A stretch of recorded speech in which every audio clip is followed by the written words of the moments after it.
Mrs. Mifflin continued. The dues Mr. Mifflin pays to belong to the Bridal Veil Island Consortium cover such needs. That was one of the reasons we agreed to join. The island offers a pleasant diversion from the harsh Cleveland winters, while also paying strict attention to the necessary services we require. We've even arranged to have the cottage painted later this summer. Of course, I don't expect you to realize all of the benefits we enjoy as members. Mrs. Mifflin dabbed her face again, and startled as the clock chimed the hour. Goodness, but I do wish there were more time. Time. When Melinda glanced at the clock, her pulse quickened. She needed to hurry. If things went as she hoped, Evan Tarlow, the Bridal Veil Island gamekeeper, might surprise her with a proposal at their picnic this afternoon. But not if I don't get there soon. The thought was enough to force her to action, and she tightened her hold on the basket handles. This was her afternoon off, and she needed to make good use of these few free hours.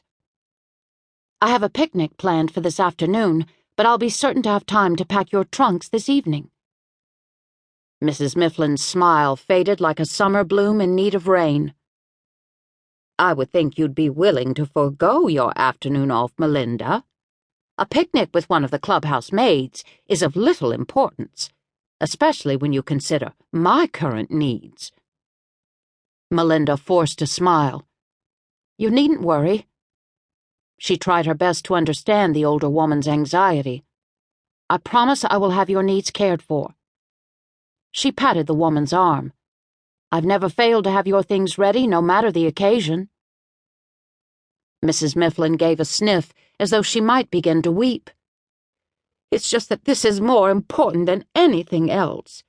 I find it rather selfish of you to put your own desires first. Early on, Melinda had learned that Mrs. Mifflin believed everything should center on her needs. And although Melinda prayed for the matron each day, she'd not seen much change in her behavior. If Melinda's father had been able to keep his freighting business solvent and insurance on the ships paid, she wouldn't have been forced into these circumstances. With no means of support, any thoughts of marriage to a wealthy husband had disappeared when her parents died at sea.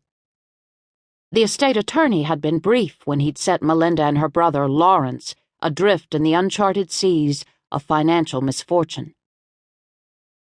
But perhaps the insolvency had been a blessing in disguise. During the winter months at Bridal Veil Island, a kinship had developed between Melinda and Evan. His romantic interest had been the high point of each season, and she hoped his attention would lead to a proposal of marriage. By society standards, Evan didn't have a great deal to offer, but Melinda didn't use the monetary standard of the world to assess a suitor. She'd learned a good heart could be trusted more than money. And Evan possessed a truly good heart. Also, it didn't hurt that he was delightfully handsome. Melinda hid her smile and lifted the basket from the table. I'm sorry, Mrs. Mifflin, but I'm unable to change my plans.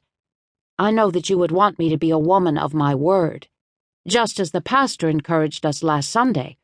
Remember, you told me to always be sure to keep my promises. She turned and rushed toward the back door, giving a wave over her shoulder.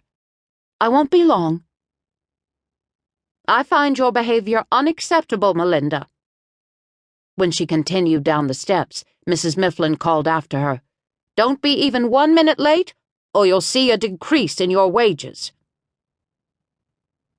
Melinda hurried down the walk. If Evan proposed, she would no longer need to worry about Mrs. Mifflin or the possibility of having her wages decreased. Her spirits soared as she neared the secluded grassy spot that provided a perfect view of the Argosy River. 2 years ago, she and Evan had declared this spot their special piece of Bridal Veil. Not that they could actually claim anything on Bridal Veil, for it all belonged to the investors who had purchased the land, but this place afforded them moments of privacy that Melinda found so vital to her own well-being. A breeze blew the honey-blonde curls surrounding